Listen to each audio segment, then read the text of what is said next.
In this episode, the tender and bunker has all the detailed parts fitted, including a working handbrake. So one of the first tasks this time was to just fit the whistle we will be using to check that it had got enough clearance on the top of the footplate where the regulator mounts. We're not particularly bothered how it's angled at this moment. I just wanted to check that I didn't need to increase any cutouts to allow for the actual whistle shape to clear the top mount for the regulator.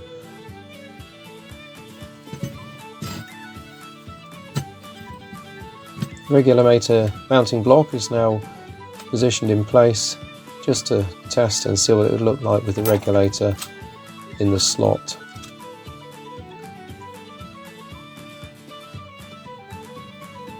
And I'm happy to say that we are okay with this.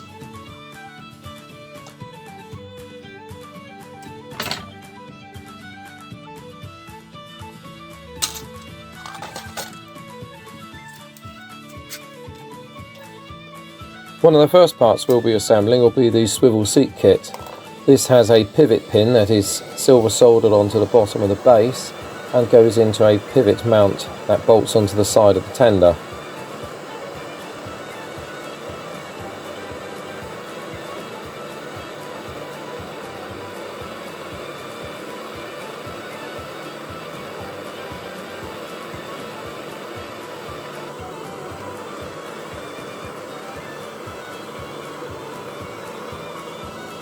By applying silver solder to both surfaces, it can then be heated up and brought together very quickly.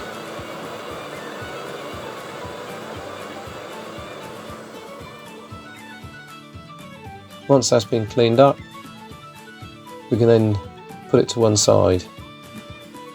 The gear shift mechanism was then just checked to see that it fitted correctly in the holes on the side of the tender, and a minor modification was made to one of them where the pivots themselves had worn out. There was too much slack in it, so these were changed for 6BA bolts.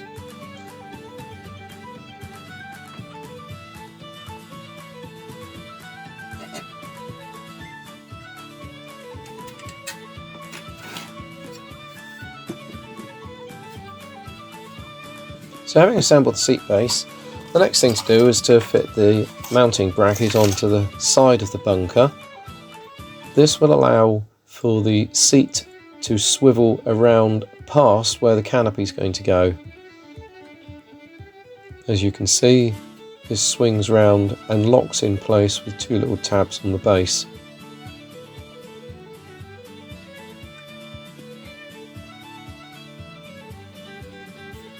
There's a supporting arm fits onto the back of the bunker. The first hole is drilled into the side of the bunker, and that's then bolted in place to hold this nice and tight for when we drill through the supporting arm into the back end of the bunker. The bolt is then popped in the hole to keep it square, whilst the second hole is then drilled through.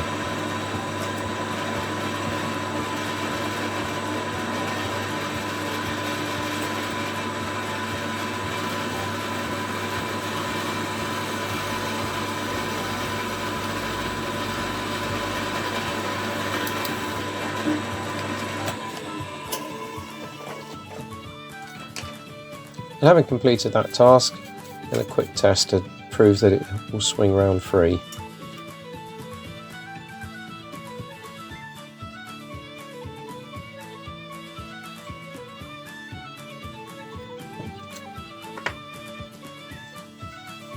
So it's now on to the fitting of the winch roller guides.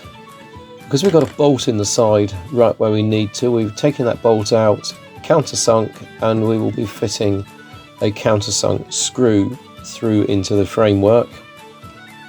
The actual winch roller guide will sit over the very top of this, so it'll be hidden from view.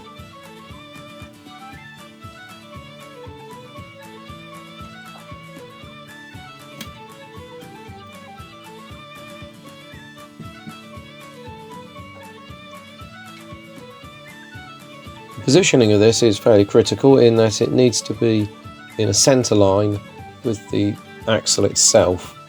which would be where the winch drum itself and the cable pays out. So we've now fitted the winch roller guide in place and can move on to the next item, which in this case is the handbrake assembly.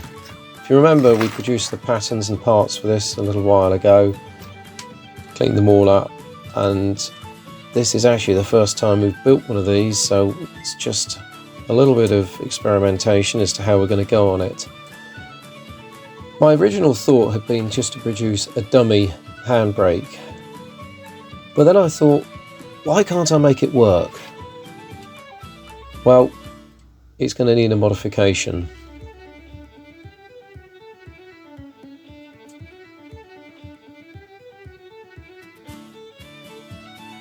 So a quick look through my collection of photos and decided that I needed a pivot pin in the middle of the fork. This will mean that the actual U-section bolt will now be silver soldered onto the brake shaft pivot. To make up the pivot pin, first thing to do was to find a source of brass bar. This is actually quite hard brass, it's not a free turning brass. It's okay, it's going to do the job. So putting it into the chuck and scoring through with a tool gave me the centre line of the bar, which was then centre popped and then drilled with a centering drill bit in the drill press.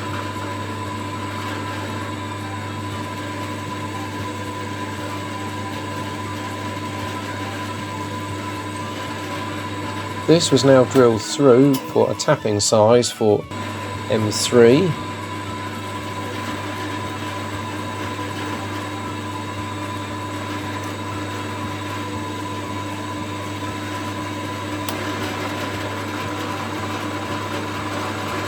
The actual brass itself is very hard and has got a tendency to snatch on the drill, and is a very slow process in cutting the thread as it keeps grabbing onto the actual tap. I must admit I was somewhat worried whether I would actually break the tap, but with a bit of care, backing off to clear the chip, we managed to do it successfully. So we now have an M3 thread cut into our pivot pin.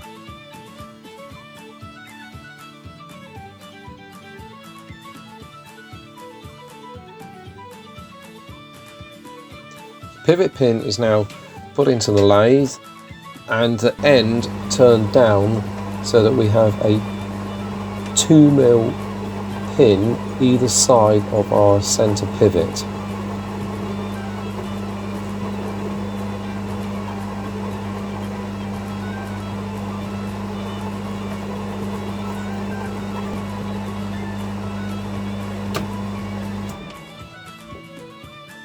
There we are, 2.09. Just a little dressing with a file to tidy it up.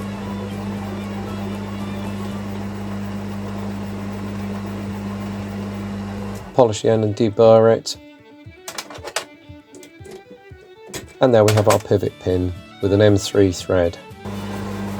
So our handbrake shaft now needed to have an M3 thread cut on this. So it was reduced in size fractionally to accept an M3 tap. Sorry, an M3 die, which was hand turned in the lathe. The pivot pin was then tested to see that it fitted.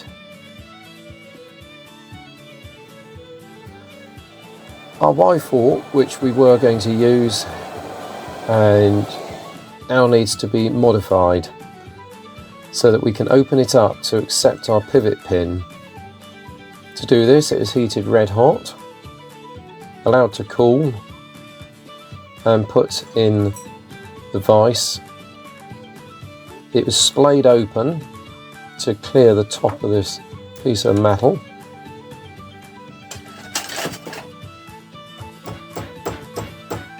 And then hammered over the top of it to form its shape. Bit of blacksmith work down, going on. The ends were squeezed up to form the end, and then taken in further with the aid of the bench vise.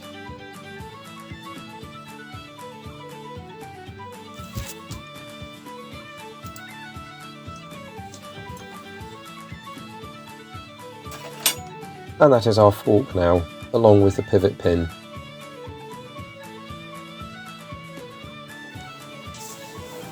The handbrake fork is now silver soldered onto the shaft.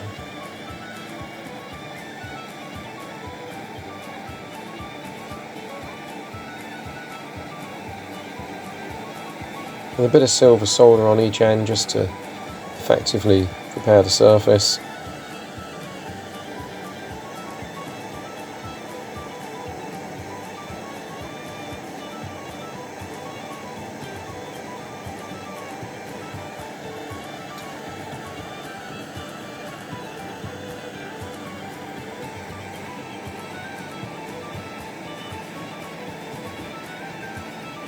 And now silver soldered together to form one item.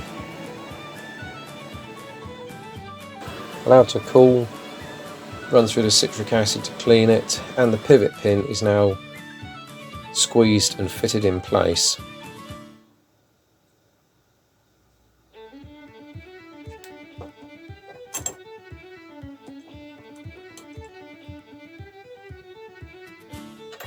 As you can see, it now turns quite nicely in the Y fork.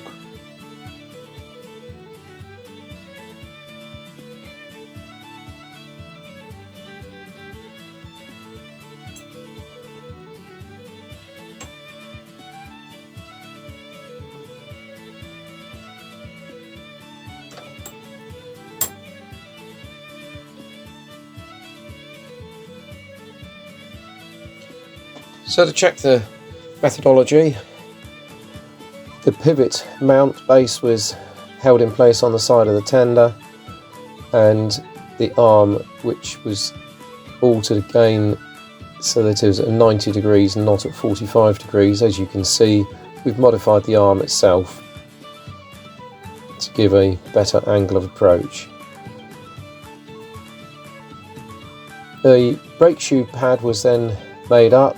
This is actually just a piece of brass with a piece of brass bar soldered onto silver soldered onto the back of it, which will become the brake pad mount, and we'll have a wooden brake block added to it.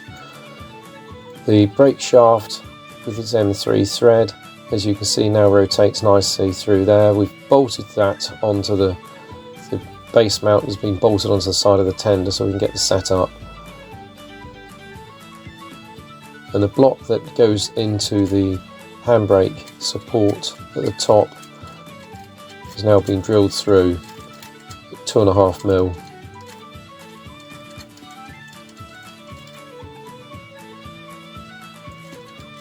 As you can see, it actually works and will lock the wheel in position.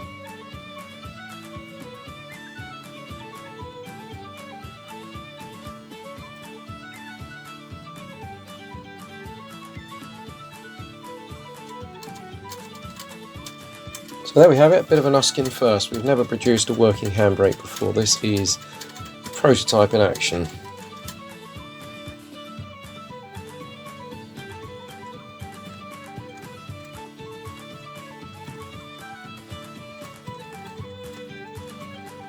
There is a bit more adjustment needed. We need to tighten up the bearing that goes into the top of the mount and also the pivot pin base at the bottom, but the principle's there, we know it works. And yes, that shaft will clear the winch roller guides. So one of the final jobs to do was to make up the canopy supports, which is something else we're working on at the moment, just working on the canopy design. But we needed to have a canopy support bracket on the back of the bunker to enable us to put the canopy in place and also lift it off for maintenance, filling the gas tank on the gas-fired engines, and also access to the footplate. Section of brass L angle was marked out, cut, pre-drilled, and then the section that we need to cut out was cut through on the outside first.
Having cut this out, the edges were then dressed up, corners just softened with a file to give it a radius filed edge, cleaned up,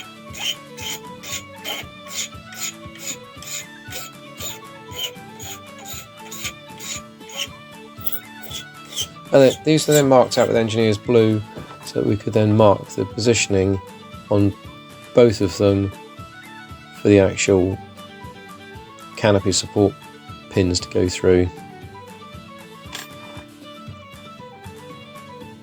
As I said, we're still working on the canopy design at the moment, how it's going to work,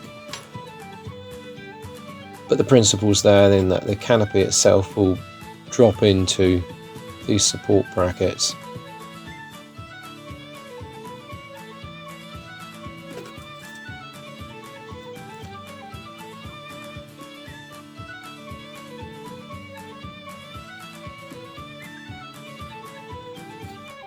So having marked out both of them, double checked, these were then drilled through initially with a 10BA clearance drill just to give it a pilot hole.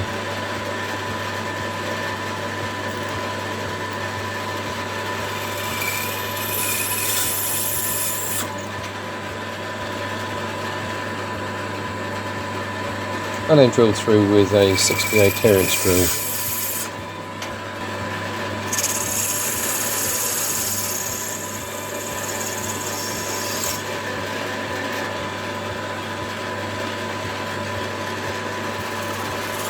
Cleaned up and then bolted in place. At this point the bunker is pretty well there. So that concludes this episode, so don't forget to subscribe and follow this project.